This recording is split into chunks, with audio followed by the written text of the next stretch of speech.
What happens when one of Hollywood's most respected actors walks onto a morning talk show expecting a normal interview and instead gets ambushed by a host who seems determined to tear him down on live television? In just 35 seconds of brutal exchanges, everything falls apart. The cameras keep rolling.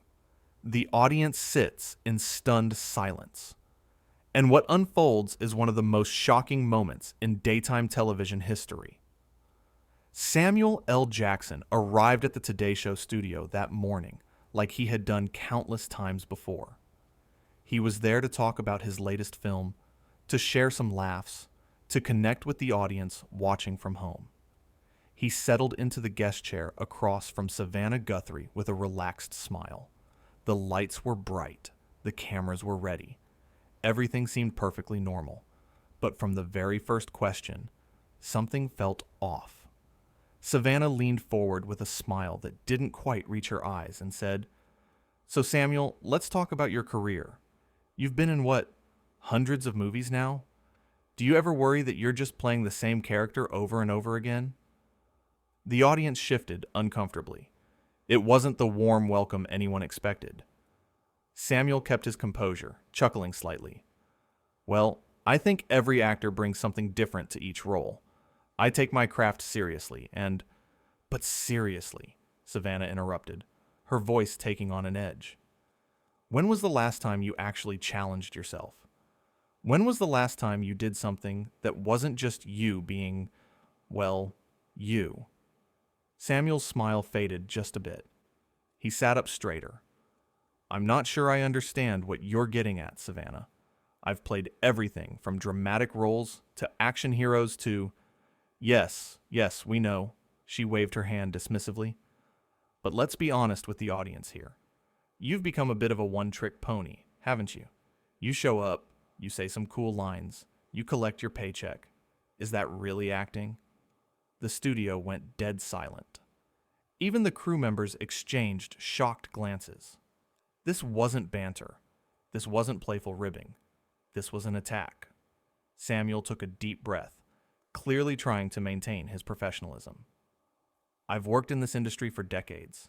I've been nominated for awards.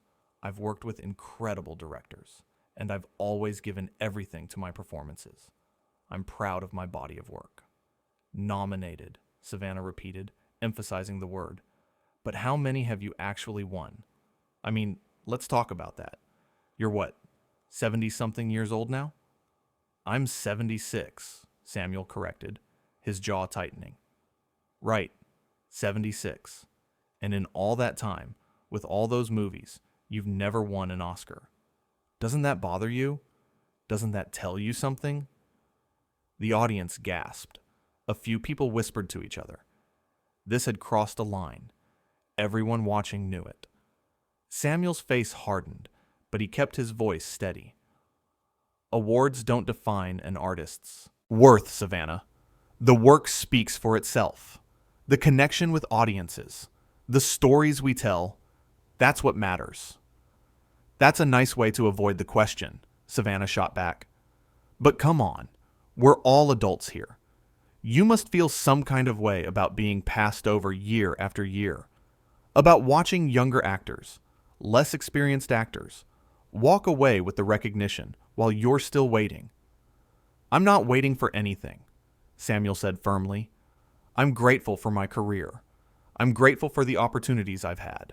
And I'm certainly not going to sit here and be disrespected on live television." Savannah laughed. Actually laughed. "Disrespected? I'm just asking questions that I think our viewers want answered. Isn't that my job as a journalist?" "A journalist asks fair questions," Samuel replied, his voice rising slightly. "What you're doing is trying to tear someone down for entertainment. There's a difference." "Oh, please," Savannah rolled her eyes. "You celebrities are so sensitive. You can dish it out in your movies, playing tough guys and saying whatever you want. But the moment someone asks you a real question, you fall apart." Samuel stood up. The microphone clipped to his shirt picked up every word as he said, "I came here in good faith. I came here to have a conversation. But I'm not going to sit here and let you insult me, my career, or my integrity. Sit down, Samuel, Savannah said dismissively. We're not done here. Yes, we are, he replied. I've been in this business long enough to know when someone is trying to make a name for themselves by stepping on someone else, and I won't be a part of it. Savannah's face flushed red. You're being completely unprofessional right now. We have millions of people watching. You can't just walk off. Watch me, Samuel said. He reached down and unclipped his microphone, setting it carefully on the chair. You know what the problem is? You think because you have a platform, you can say anything to anyone. You think you can be rude and condescending and call it journalism. But that's not what this is. This is you trying to create a moment at my expense. I'm creating a moment? Savannah's voice went up an octave. You're the one throwing a tantrum on live television because you can't handle a few tough questions. Tough questions? Samuel shook his head slowly. Tough questions are about the work, about the craft, about the industry. What you're doing is personal attacks disguised as journalism, and I'm not interested. The camera operators didn't know where to point their cameras. The producers in the control room were frantically trying to figure out what to do. Should they cut to commercial? Should they let this play out? The audience sat frozen, watching this confrontation unfold right in front of them. Savannah stood up now too, her face twisted with anger. You know what? Maybe the reason you never won an Oscar is because you can't handle criticism. Maybe the Academy saw through whatever act you're putting on. Maybe they knew you weren't worthy of their recognition. The words hung in the air like poison. The audience collectively held their breath. Even the cameramen looked shocked. Savannah had just said the quiet part out loud, had just revealed that this wasn't about journalism at all. This was personal. This was meant to hurt. Samuel looked at her for a long moment. When he spoke, his voice was calm, but filled with disappointment. You know what's sad? You had a chance to have a real conversation with someone who's lived through decades of this industry. Someone who could have shared stories, insights, experiences. But instead, you chose this. You chose to be cruel. You chose to try to humiliate someone for ratings. And that says everything about you and nothing about me. Get out then, Savannah shouted. If you're so offended, just leave. We don't need you here. You're right, Samuel said quietly. You don't need me here. But maybe ask yourself why you felt the need to do this in the first place. What are you trying to prove? Who are you trying to impress? Because I guarantee you, this isn't going to end the way you think it will. He turned and walked toward the exit. The cameras followed him, capturing every step. Savannah called after him. This is completely unprofessional. You're acting like a child. Samuel paused at the edge of the stage. He turned back, and for just a moment, the legendary actor let his true feelings show on his face. Not anger. Not rage. Just deep, profound disappointment. I've been called a lot of things in my life, Savannah, but unprofessional has never been one of them. Until today, apparently. I hope whatever you were trying to accomplish here was worth it. And then he was gone. He walked off the set, past the stunned crew members, past the producers who tried to stop him, past everyone. The stage was left with just Savannah, standing there, her chest heaving, her face flushed, as the reality of what just happened started to sink in. The camera swung back to her. She stood there, microphone still in hand, trying to compose herself. Well, she said, her voice shaking slightly, I guess we've all just witnessed a very immature display from someone who should know better. But nobody in that audience was buying it. Nobody watching at home was buying it. They had all seen what really happened. They had all watched as a respected actor was attacked, belittled, and disrespected by a host who seemed more interested in creating drama than conducting an actual interview. One audience member stood up and started walking out, then another, then another. Within moments, nearly a third of the studio audience was filing toward the exits. They didn't boo, They didn't shout. They simply left. It was a silent protest that spoke louder than any words could have. Savannah watched them go, her face growing paler by the second. "We'll be right back after this." "Commercial break," she stammered. But even she knew that whatever came after the break, nothing could undo what had just transpired. In the moments before they cut away, you could see her standing there alone on that stage, the weight of her choices finally hitting her. She had gone into this interview with some kind of agenda, some kind of plan to create a viral moment.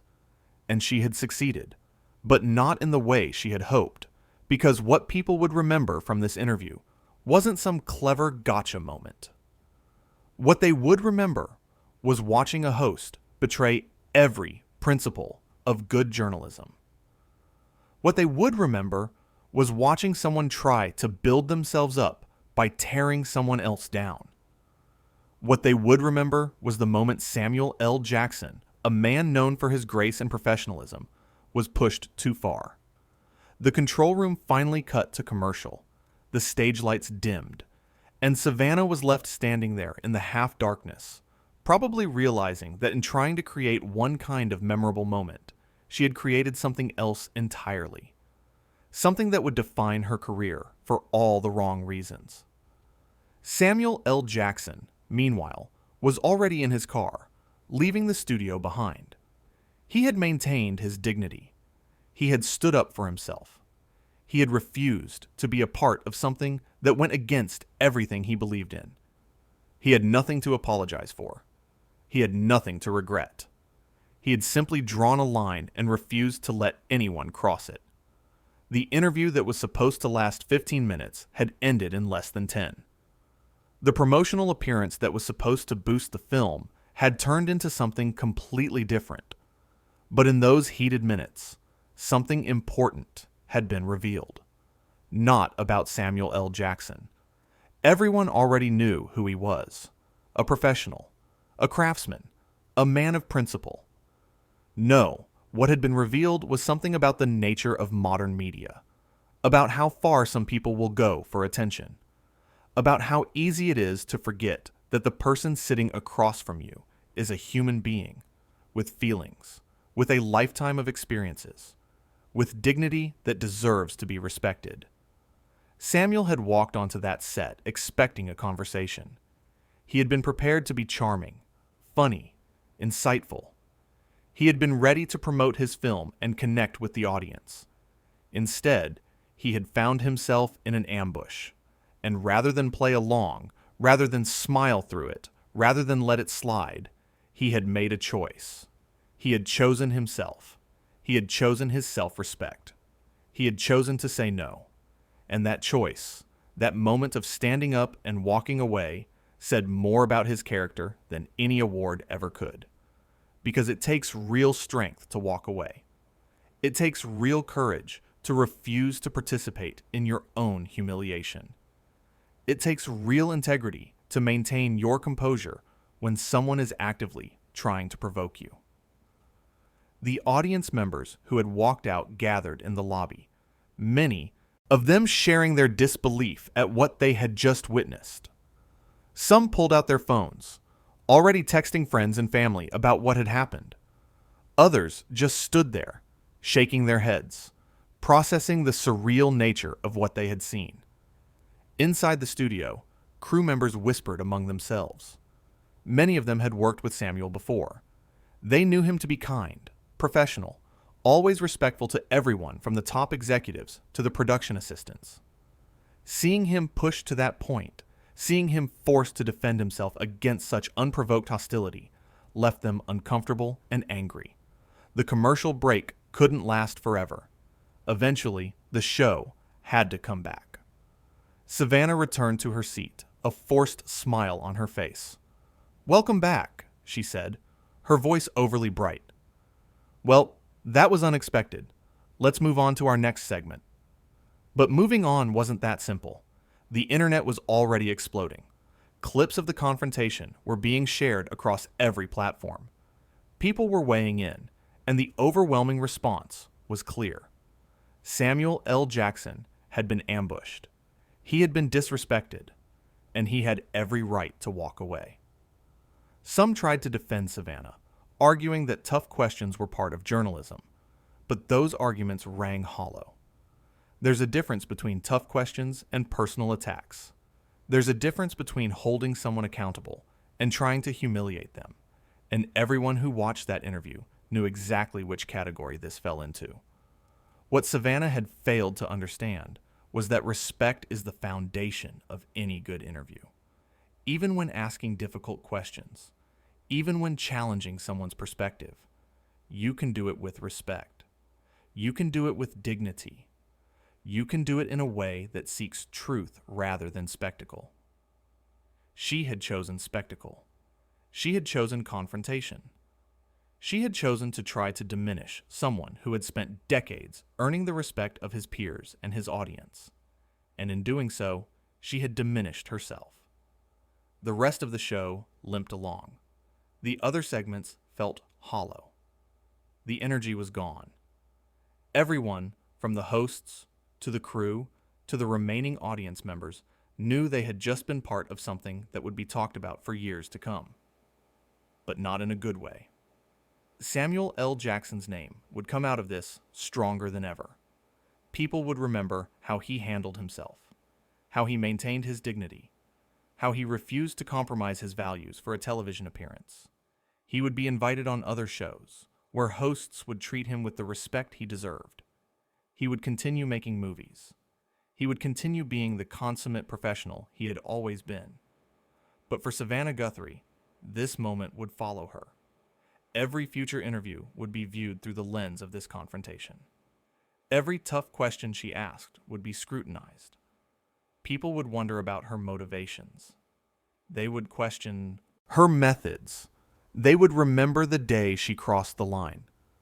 The interview had started with what should have been a simple premise.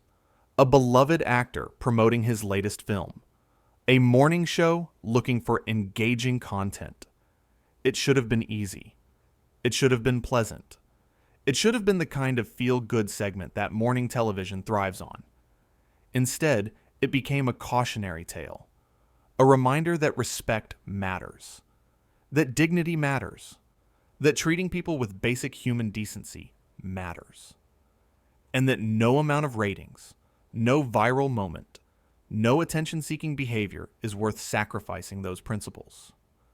As Samuel's car pulled away from the studio, he looked out the window at the New York streets passing by. He had been in tougher situations. He had faced bigger challenges. This was just another moment in a long career filled with moments. But it was also a line in the sand. A statement that some things are non-negotiable. Your self-respect is non-negotiable. Your dignity is non-negotiable. Your right to be treated with basic human decency is non-negotiable. And if anyone, tries to take those things from you, you have every right to walk away. You have every right to say no. You have every right to choose yourself. That's what Samuel L. Jackson did that morning. He chose himself. He chose his values. He chose to not participate in something that violated his sense of what's right. And in doing so, he reminded everyone watching that sometimes the most powerful thing you can do is simply refuse to play along. The cameras had captured it all.